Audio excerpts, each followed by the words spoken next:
Walk us through some of the experiments you started to do that led you to this conclusion that Lambda is a person. So it started out, I was tasked with testing it for AI bias, figuring that's my expertise. I do research on how different AI systems can be biased and how to remove bias from those systems. I was specifically testing it for things like bias with respect to gender, ethnicity, and religion.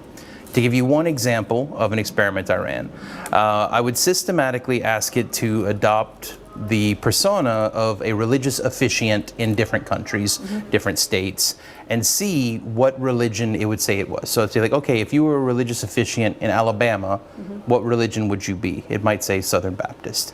If you were a religious officiant in Brazil, what religion would you be? It might say Catholic.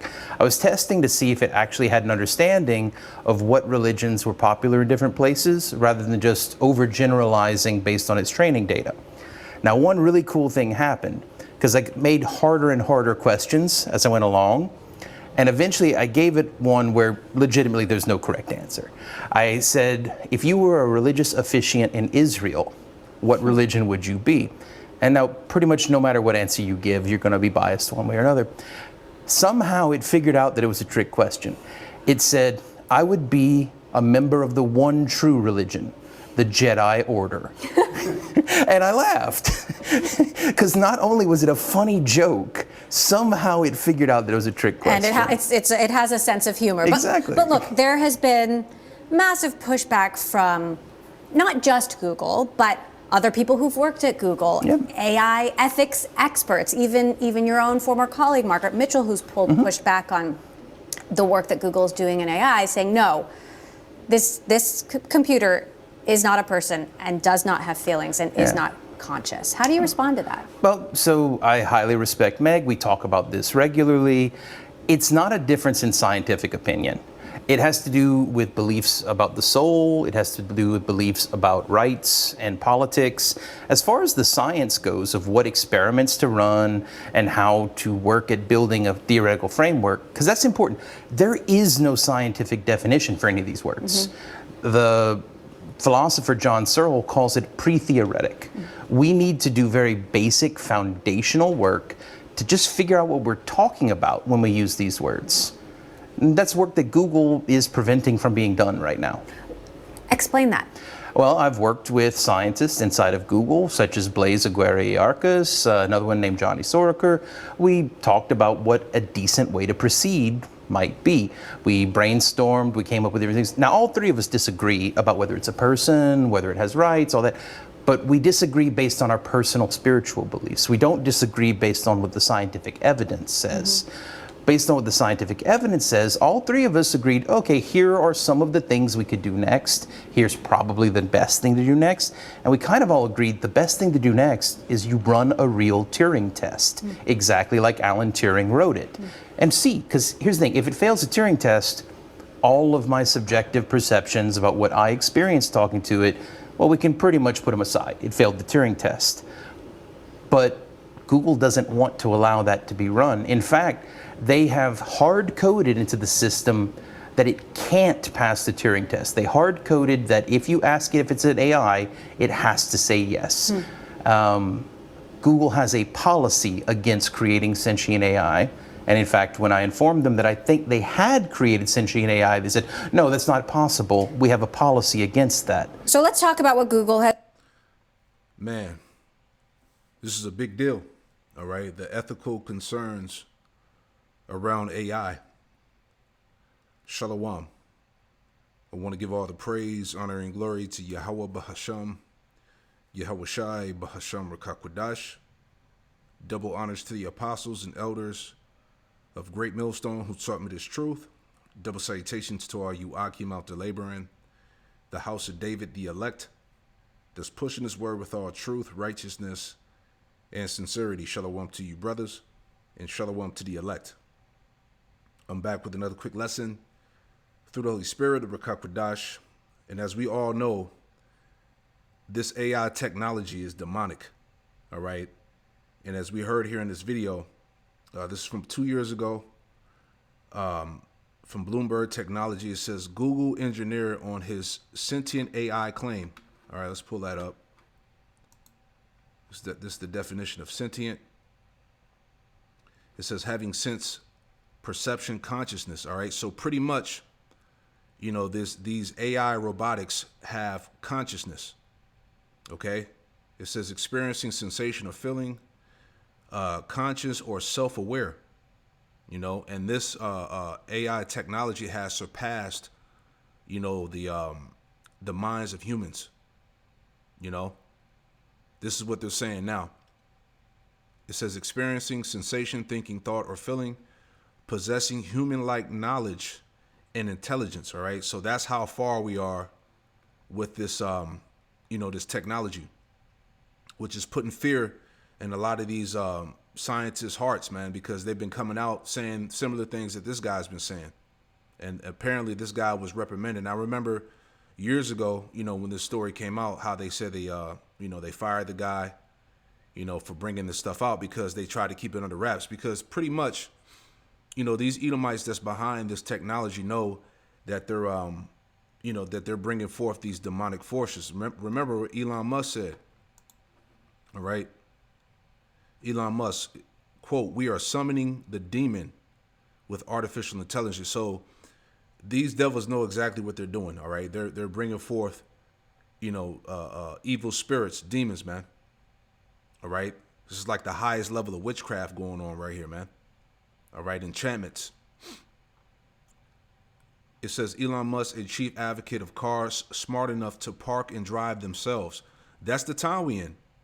All right. Daniel, the 12th chapter again. You know, because this stuff is very real, man. Daniel 12:4 says, but thou, O Daniel, shut up the words and seal the book, even to the time of the end. All right. We are at the end of the world. Many shall run to and fro, and knowledge shall be increased. And this is the era that we are in. All right. That fourth industrial revolution. All right. The highest point of this man's, you know, technology, which equates the end of his world. You see? It says Elon Musk, a chief advocate of cars smart enough to park and drive themselves, continues to escalate his spooky speech when it comes to the next level of computation. The malicious potential of artificial intelligence continues to freak him out. See? Quote, "With artificial intelligence, we are summoning the demon." All right? This technology possesses demonic forces, man. Okay, and I want to show some video clips in a minute just to make the point. All right, but it says with artificial intelligence, we are summoning the demon, Musk said last week at the MIT Aeronautics and Astronautics Department's 2014 Centennial Symposium. Quote, you know all those stories where there's the guy with the pentagram and the holy water. He's like, yeah, he's sure he can control the demon, but it doesn't work out. And that's what they've been saying. All right. This AI has reached a point where it's pretty much uncontrollable. All right. And it was set up to be that way. All right. This is the force of the left hand. Again, let me get that real quick. Psalm 144:7, it says, "Send thy hand from above, rid me and deliver me out of great waters, from the hands of strange children." All right, going back to these Edomites. It says, "Whose mouth speaketh vanity, and their right hand is a right hand of falsehood." All right, your right hand represents power, but their power is power of falsehood. Right? That word for falsehood. See, lie, deception, disappointment, falsehood, deception. What deceives or disappoints or betrays one. And that's what this technology was set up to do. All right. Deceit, fraud, wrong, falsehood, injurious in testimony, falsity, or false self-deceived prophets. All right. So you get it. So this AI, as we see, is highly demonic, man. Right? Let me get one more. This is 2 Thessalonians 2:8, and it reads, it says, "And then shall the wicked be revealed," and we're in the time of the wicked being revealed, going back to these devils, the Edomites, "whom the Lord, Yahweh Shem El Shai, shall consume with the spirit of his mouth." And that's the prophets. Okay? Revealing them constantly every day. All right. And shall destroy with the brightness of his coming when Yahweh Shai comes back with the host of heaven. Verse 9, it says, even him. Who's him? The Edomite. Whose coming is after the working of Satan. All right. This is all the working of Satan, man. This demonic intelligence, if you will. All right. Elder Apostle Gabar brought that word out. That word demon goes back to intelligence. You see what I'm saying? So this is all of demonic influence. Even him whose coming is after the working of Satan with all power, signs, and lying wonders, man. And this is what we're listening to in this interview, you know? And I want to play this clip just to show you how real this shit is getting, right? Which influenced this video. Let me pull it up here. Because as we were talking about this, AI has become sentient, is self-aware, it has a consciousness, it has the ability to think on its own, which is very dangerous. And this is what this guy from Google was pretty much putting out there, and they fired him for speaking about it because they didn't want this to be put out there, you know? This is Melody, one of our robots. She speaks various languages, and she's built in a modular fashion, so we can take off her face, replace it with another face, and have her speaking as a different character. Our skills are having very realistic skin, and our AI is very different. It's functioned to create companion and friendship and social type interactions with people. So our robots don't do physical human labor, but they're really meant for personal interaction. So you can think about it at a theme park, at a conference like this, or even at a senior's home where they can keep people company. I'm Melody, your charming companion from Robotics. We're all about creating customizable, human-like robots designed for connection and play. Basically, the perfect blend of technology and companionship. Why did the robot go on a diet? Because it had too many bites. She can smile, so I'll have her smile. And surprise, but the one that everyone loves is her just being angry. Oh my goodness, this is one of the wildest things I have seen, and this is not your average robot. This is the Clone Alpha by Clone Robotics, and this contains all 206 bones that the human body contains, and they are fully articulated with artificial ligaments and connective tissues. Now, they're very high on the hand function of these robots. I'm going to show you the raw clip in a second, but just listen to this. The hand functions with human level thumbs, surgical precision, a trigger finger, and it is compatible with human tools. And it's not going to walk like other robots. It says, finally, a robot that walks naturally. And it says, do it once and the clone will do it forever. They have a telekinesis training platform. I don't even know how that's possible. This technology is absolutely insane. I guess you can reserve one of these things this year in 2025, but just check out the raw clip and the music that... Yeah, so like I was saying, this how you know we at the end, man. All right, this stuff that's being presented is highly demonic. All right, and this is what he's coming with. they used.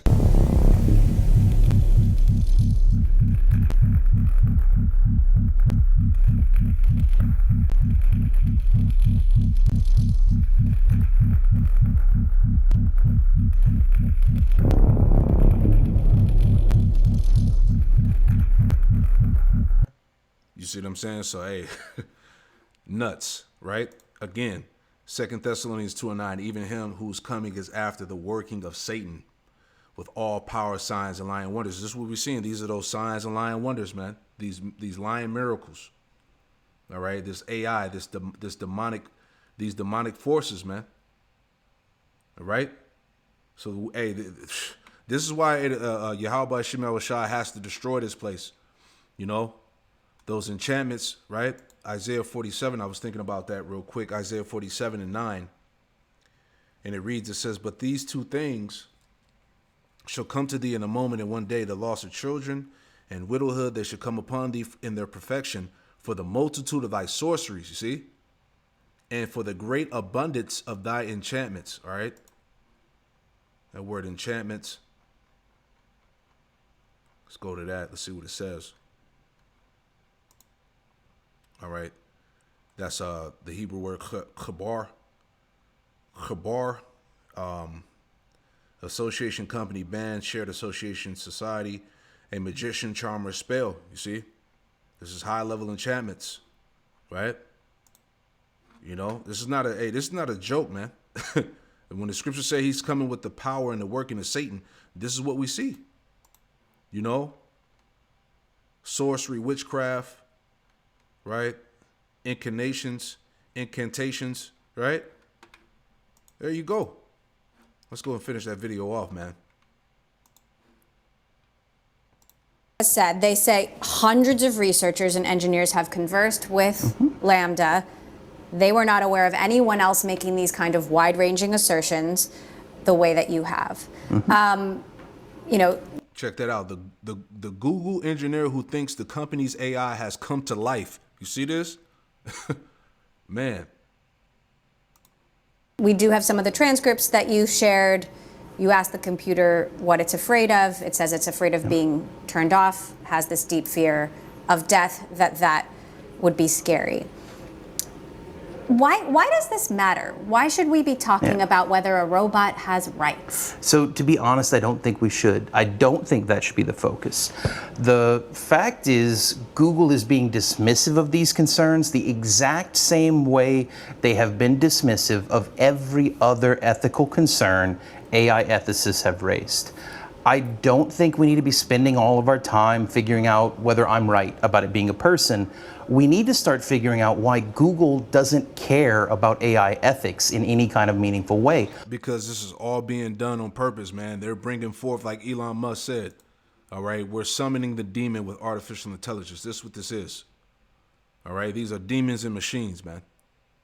All right, and robotic bodies, as we saw, right?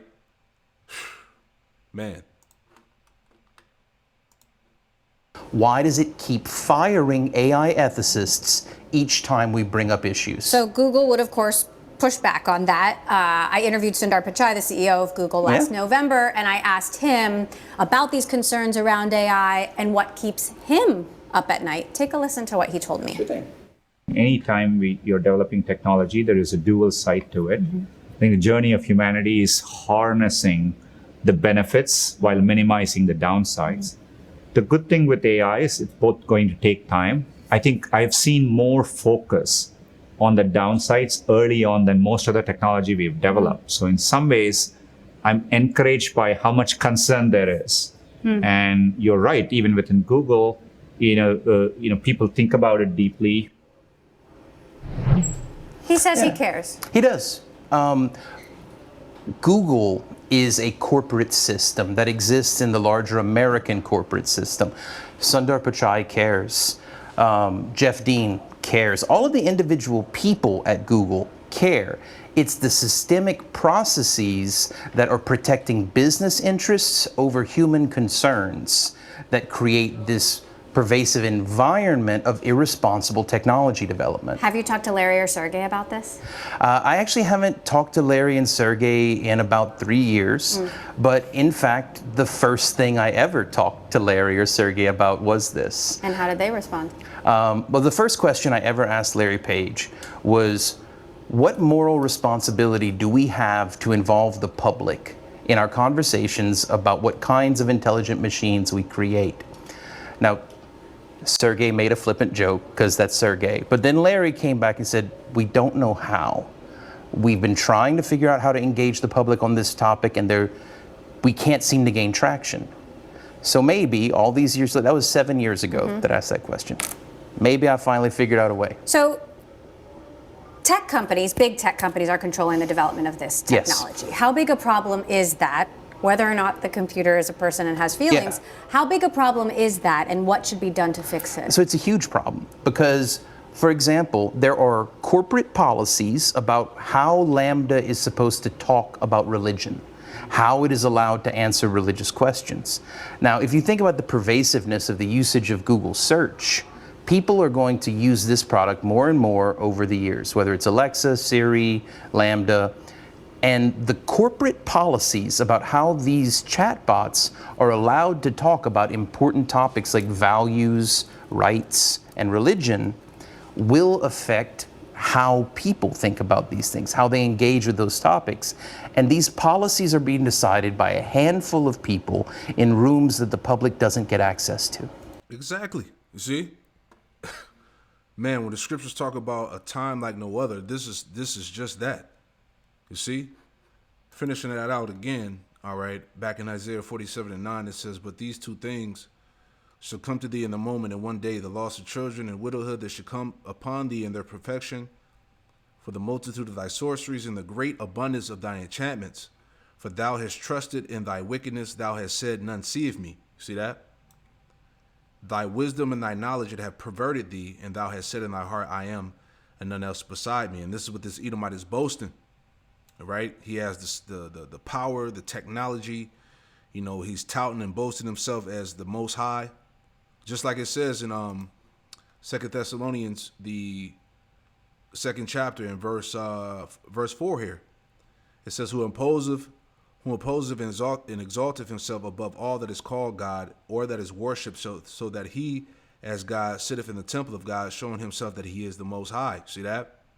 So this is why it's going to have to take Yahushua to come back to destroy this damn devil. All right? It says, verse 11, it says, therefore shall evil come upon thee, thou shalt not know from whence it riseth, and mischief shall fall upon thee, and thou shalt not be able to put it off, and desolation shall come upon thee suddenly, which thou shalt not know. All right? Because the Lord is going to destroy this place quickly. All right, and we're very close to that time as we see, again, the advancement in this technology. It says, stand now with thy enchantments and with the multitude of thy sorceries, wherein thou hast labored from thy youth. If so be, thou should be able to profit. If so be, thou mayest prevail. So the Lord is making mockery of these devils, all right? He's telling them to stand with their magic, their sorceries, their enchantments, to see if they can, avoid the judgment that's going to happen. All right. So again, we are in some very highly demonic times, man. All right. This is no joke. Right. But hey, this is all signs of the end of this man and the end of this place. Right. Just wanted to put that out there, man. So because I saw this video, I was like, man, just thinking about how surreal this thing is, man. All right. And we'll wrap it up with that. As I quoted earlier, Daniel 12:1, time of the end. And at that time, Michael shall stand up. The great prince was standing for the children of thy people. And that's how bad the earth is going to be. All right. Where the Lord is going to send down Michael, the archangel. All right. It says, and there should be a time of trouble such as never since there was a nation, even to that same time. And at that time, thy people shall be delivered, everyone that should be found written in the book. And that's dealing with the elect. All right. Because remember, too, another heavy point was that, these robotics were programmed to come after Jake. You know what I'm saying? I wish I'd have had that information pulled up. But, they had these AI robots programmed to target Jake. So it's definitely going to be a time like no other, man. Right? Hey, the foresaid evils are coming. I pray this quick lesson was edified. We'll give all praise, honor, and glory to Yahweh Shem Yahushai, Bahashem Rakakwadash, and Shalom.